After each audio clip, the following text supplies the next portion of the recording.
जय हिंद साथियों। स्वागत है आप सभी का अर्ली मॉर्निंग के इस डेली करंट अफेयर्स के सेशन में। तो आज है 29 जुलाई 2025 और आज फिर से एक बार हम लोग चर्चा करेंगे 10 सबसे महत्वपूर्ण करंट अफेयर्स पर, जो कि आपके सभी प्रतियोगी परीक्षाओं के लिए बेहद ही इम्पोर्टेंट है, बेहद ही उपयोगी है। तो आज की क्लास में थोड़ा सा बाहर से साउंड आ सकता है क्योंकि बाहर में बहुत तेज़ बारिश हो रही है, तो उससे घबराना नहीं है।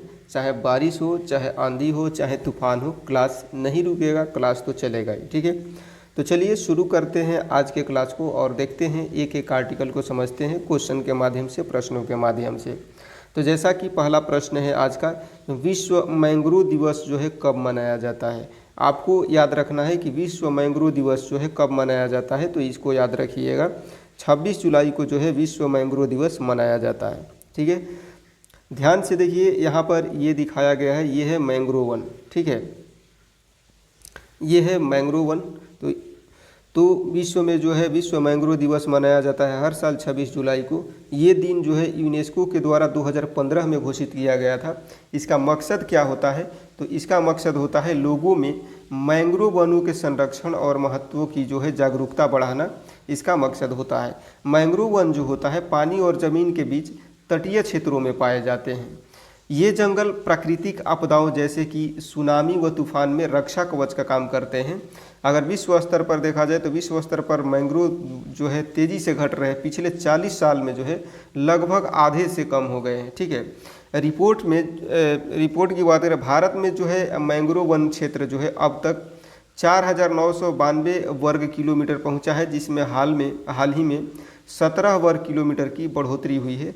अंतर्राष्ट्रीय तुलना में अगर बात की जाए तो भारत के सुंदरवन जो है विश्व के सबसे बड़े मैंग्रोव जंगल है। सुंदरवन डेल्टा जो है, वहाँ पे जो सुंदरवन मैंग्रोव वन पाए जाते हैं वो सबसे बड़े मैंग्रोव जंगल है। ठीक है, तो बढ़ते हैं अगले प्रश्न की तरफ। तो आज का अगला प्रश्न है कि किस राज्य सरकार ने जो है हाल ही में नया देवदासी कानून प्रस्तावित किया है।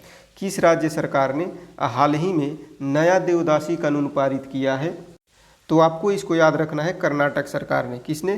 कर्नाटक सरकार जो है इसने हाल ही में नया देवदासी कानून पारित किया है। आइए समझते हैं इसको कि देवदासी कानून है क्या। ठीक है, तो देखिए कर्नाटक सरकार जो है इसने नया देवदासी बिल जो प्रस्तावित किया है, ये नया कानून 1982 के पुराने कानून की जगह लेगा ताकि कमियां दूर हो और पीड़ितों को बेहतर सुरक्षा मिले। इसका मुख्य मकसद की बात की जाए तो इसका मुख्य मकसद जो होगा देवदासी प्रथा को जो है पूरी तरह रोकना और पीड़ित महिलाओं और बच्चों की जो है मदद करना। इसमें जो है बच्चों के लिए पिता की पहचान व संपत्ति अधिकार जैसी नई बातें जोड़ी गई है। कर्नाटक में आज भी देवदासी प्रथा जो है इसके छुपे रूप मौजूद है। बच्चों व महिलाओं का शोषण अभी भी जो है चिंता का विषय है। प्रस्तावित बिल में जो है रोकथाम, बचाव, पुनर्वास पर जो है विशेष ध्यान रखा गया है। राष्ट्रीय स्तर पर बात करें तो महाराष्ट्र, आंध्र प्रदेश समेत दक्षिण भारत के कई राज्यों में ऐसे कानून पहले से ही लागू है। अंतर्राष्ट्रीय स्तर पर यह प्रथा जो है मानवाधिकार का उल्लंघन मानी जाती है, इसलिए कानून सख्त किए जा रहे हैं। तो इसको आपको ध्यान रखना है।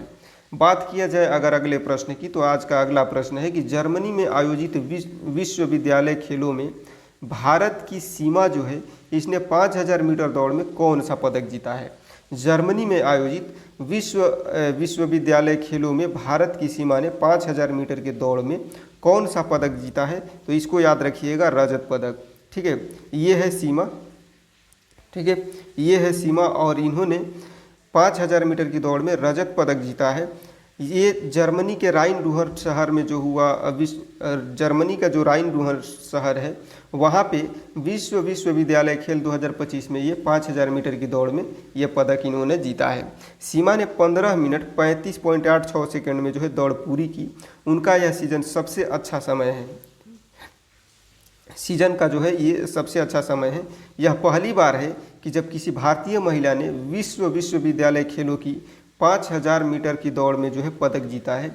सीमा 10,000 मीटर रेस में तकनीकी गलती के कारण भाग नहीं ले पाई, लेकिन 5000 मीटर में शानदार वापसी की।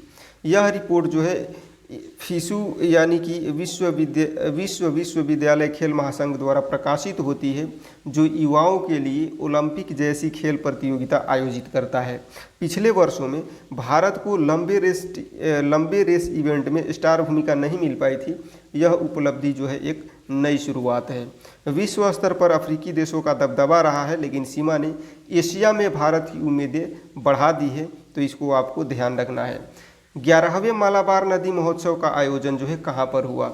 आपको याद रखना है कि 11वें मालाबार नदी महोत्सव जो है इसका आयोजन कहाँ पे हुआ, तो इसको याद रखिएगा, कोझिकोड केरल में। कहाँ पे?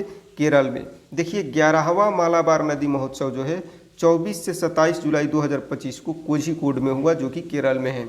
इसका प्रमुख स्थल की बात करें तो चाली पूजा और इरुवा झिंजी पूजा नदियाँ जो है इनके प्रमुख स्थल है। केरल सरकार का पर्यटन विभाग एवं एडवेंचर टूरिज्म बोर्ड द्वारा जो है इसका आयोजन हुआ। ये एशिया का सबसे बड़ा व्हाइट वाटर कयाकिंग जो है ये उत्सव है। इसमें भारत के साथ 20 से अधिक देशों के खिलाड़ी भाग लेते हैं। रिपोर्ट, आयोजन स्थल और कार्यक्रम की जानकारी जो है राज्य सरकार और पर्यटन विभाग के द्वारा दिया जाता है। यह उत्सव भारत में जल खेलों और साहसिक पर्यटन को बढ़ावा देने के लिए बहुत ही महत्वपूर्ण है। विश्व स्तर पर इस जैसे फेस्टिवल जैसे कि नॉर्वे, न्यूजीलैंड आदि देश, आज इन सभी देशों में भी जो है इनका आयोजन होता है। अगले प्रश्न की बात की जाए तो अगला जो प्रश्न है कि किस देश ने रूस के सोयूज रॉकेट से अपने दूरसंचार और अनुसंधान उपग्रह नाहिद 2 को सफलतापूर्वक प्रक्षेपित किया? किस देश ने रूस के सोयूज रॉकेट से अपने दूरसंचार और अनुसंधान उपग्रह नाहिद 2 को का जो है सफलतापूर्वक प्रक्षेपण किया है? तो इसको याद रखना है, ईरान ने। किसने? ईरान ने। देखिए ईरान जो है इसने रूस के सोयूज रॉकेट से अपने नाहिद 2 उपग्रह को 25 जुलाई 2025 को सफलतापूर्वक लॉन्च किया। नाहिद 2 जो है दूरसंचार और अनुसंधान के लिए बनाया गया है। इस मिशन को रूस की रोसकॉस्मोस एजेंसी और ईरान की अंतरिक्ष एजेंसी ने मिलकर के अंजाम दिया। यह उपग्रह जो है लगभग 500 किलोमीटर की ऊंचाई पर पृथ्वी की कक्षा में स्थापित हुआ। पिछले वर्षों में भी ईरान ने अपने सैटेलाइट रूस की मदद से लॉन्च किए हैं, लेकिन हर बार तकनीकी और क्षमता में जो है बढ़ोतरी हो रही है। विश्व स्तर पर रूस के सोयूज रॉकेट का इस्तेमाल कई देशों के द्वारा उपग्रह प्रक्षेपण के लिए किया जाता है। भारत अपने रॉकेट PSLV और GSLV से खुद सैटेलाइट भेजता है, पर अन्य छोटे देशों को रूस, चीन जैसे स्पेस शक्तियों का सहारा जो है लेना पड़ता है। ठीक है, तो इन सभी बातों को आपको ध्यान रखना है और इसको ध्यान में रखते हुए बढ़ते हैं आज के अगले प्रश्न की तरफ। तो आज का अगला प्रश्न है कि 36वां इंटरनेशनल बायोलॉजी ओलंपियाड कहाँ आयोजित हुआ? 36वां इंटरनेशनल बायोलॉजी ओलंपियाड कहाँ पे आयोजित हुआ? तो इसको याद रख, फिलीपींस में। कहाँ पर आयोजित हुआ? तो फिलीपींस में जो है आयोजित हुआ। देखिए 36वां इंटरनेशनल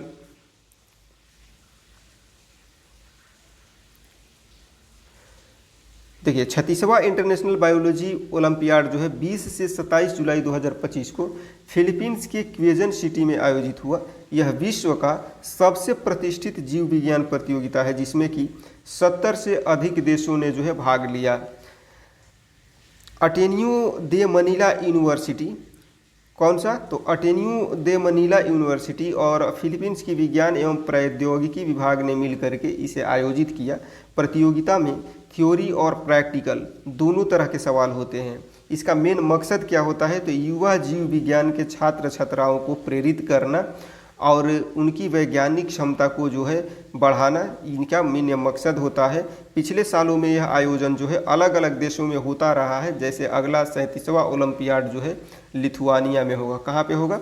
लिथुआनिया में होगा। अंतर्राष्ट्रीय स्तर पर यह प्रतियोगिता जो है विज्ञान शिक्षा को बढ़ावा देती है और छात्रों के लिए एक बहुत ही बड़ा मंच है, तो इसको ध्यान रखना है। अगले प्रश्न की बात करें तो अगला प्रश्न है कि कहाँ 2 नई बुश फ्रॉग प्रजातियों की खोज हुई है? कहाँ पर 2 नई बुश फ्रॉग प्रजातियों की खोज हुई है? तो इसको याद रखिएगा, मेघालय में। कहाँ पर खोज हुई है? तो मेघालय में खोज हुई है। देखिए ये है बुश फ्रॉग, ठीक है, ये है बुश फ्रॉग, यहाँ पे जो दिखाया गया है ये है बुश फ्रॉग और इसकी प्रजातियों की खोज जो है मेघालय के खासी पहाड़ियों में हुई है। ठीक है, मेघालय में जो गारो, खासी, जयंतिया पहाड़ियाँ हैं तो इसमें खासी पहाड़ियों पर इसकी जो है खोज हुई है। ये खोज हाल ही में 2025 में हुई और प्रजातियों के नाम खासी संस्कृति से जो है जुड़ा हुआ है। इन्हें जाकोइड और जादोह नाम दिया गया है। क्या नाम दिया गया है? जाकोइड और जादोह। ठीक है, जाकोइड जो है खासी में मेढक के लिए और जादोह जो है खासी व्यंजन का नाम है। शोध प्रमुख लेखक जो है हेलिनेस वारजरी ने बताया, शोध प्रमुख जो लेखक हेलिनेस वारजरी है, इन्होंने बताया कि यह खोज जो है उनके अपने गांव लंगटोर की है।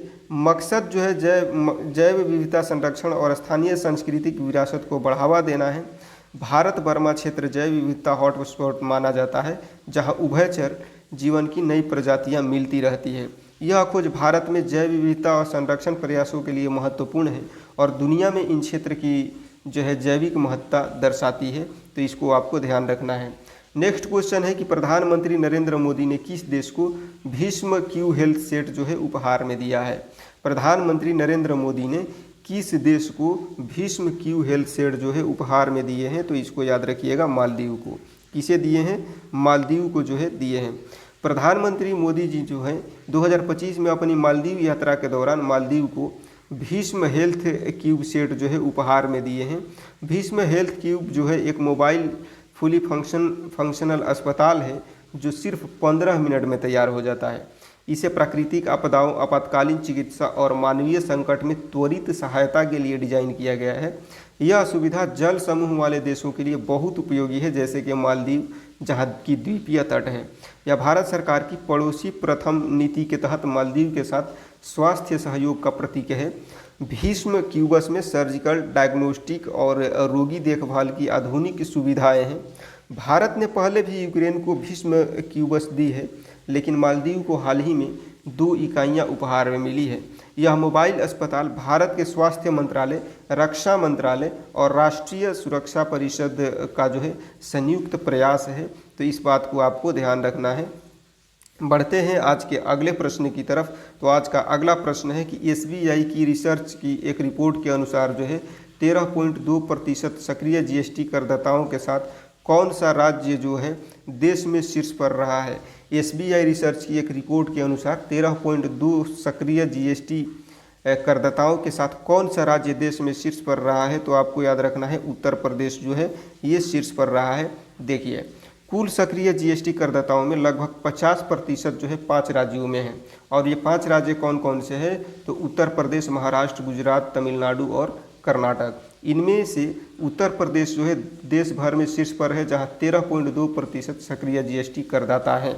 इसके बाद महाराष्ट्र 12.1% के साथ है, गुजरात 8.4%, तमिलनाडु 7.7% और कर्नाटक जो है 6.9% जो है के साथ इनका स्थान है। रिपोर्ट में बताया गया है कि कुछ राज्यों में जीएसटी करदाता उनकी आर्थिक हिस्सेदारी जो है से अधिक है, जैसे उत्तर प्रदेश, बिहार और गुजरात। यह संकेत है कि इन राज्यों में कर का अनुपालन बेहतर है और अभी भी जीएसटी में विकास की बहुत संभावनाएं हैं। एसबीआई रिसर्च ने जीएसटी के 8 वर्ष पूरे होने पर इसके प्रभाव और राज्यों में करदाताओं की स्थिति पर यह आंकड़े दिए हैं। यह रिपोर्ट जो है जीएसटी प्रभाव को समझने के साथ साथ नीतिगत सुधारों के लिए भी जो है महत्वपूर्ण है, तो इन सभी बातों को आपको ध्यान में रखना है। आज का अगला और आखिरी प्रश्न है कि भारतीय वायुसेना जो है इसने 62 वर्षों की सेवा के बाद अंतिम मिग-21 जेट को कब तक सेवानिवृत्त करने की घोषणा की है। भारतीय वायुसेना जो है इन्होंने 62 वर्षों की सेवा के बाद अंतिम मिग-21 जेट को कब तक सेवानिवृत्त करने की घोषणा की है। ये है मिग-21, आपको जो इमेज में दिखाई पड़ रही है ये है मिग-21 और इसकी सेवानिवृत्ति की डेट जो है घोषित कर दी गई है। तो आपको इसको याद रखना है कि सितंबर 2025 में जो है इसको सेवानिवृत्त कर दिया जाएगा। देखिए, मिग-21 जो है पहली बार 1963 में भारतीय वायुसेना में शामिल हुआ और करीब 62 साल तक सेवा दिया। यह रूस का बना सुपरसोनिक लड़ाकू विमान था जिसने कई युद्धों और ऑपरेशनों में भारत की रक्षा की है। सितंबर 2025 में इसे पूरी तरह से विदाई दी जाएगी और सेवा से हटा दिया जाएगा। मिग-21 की जगह अब स्वदेशी विकसित तेजस MK-1A लड़ाकू विमान लेंगे। भारतीय वायुसेना के पास वर्तमान में 36 मिग-21 जेट बचे हैं जो राजस्थान के नाल एयरबेस पर तैनात थे। इस विमान ने 1965, 1971 युद्ध, कारगिल युद्ध 1999 और 2019 के बालाकोट हवाई हमलों में महत्वपूर्ण भूमिका निभाई। विदाई समारोह चंडीगढ़ के एयरबेस पर आयोजित होगा जिसमें मिग-21 के सम्मान में विशेष कार्यक्रम होंगे। तेजस MK-1A जो है इसके आने से भारतीय वायुसेना और अधिक आधुनिक क्षमतावान बनेगी। तो इन सभी बातों को आपको ध्यान रखना है। उम्मीद करता हूँ आज का क्लास जो है आप लोगों को बेहतर तरीके से समझ में आया होगा। तो आपको क्लास कैसा लगा फीडबैक के रूप में कमेंट सेक्शन में मेंशन करना ना भूलें। अगर क्लास अच्छा लगा हो तो लाइक करें, और आपको लगता है कि ये क्लास आपके लिए बेहद उपयोगी है, इससे आपको प्रॉफिट हो रहा है, तो अपने दोस्तों को भी शेयर करें ताकि वो भी इसका जो है लाभ उठा सके। और यदि आप हमारे चैनल पर नए हैं, आपको लगता है कि हम आपकी प्रतियोगी परीक्षा की तैयारी को और बेहतर बना सकते हैं, तो आप चैनल को सब्सक्राइब करना ना भूलें। तो मिलते हैं आपसे नेक्स्ट क्लास में, तब तक के लिए सबको जय हिंद।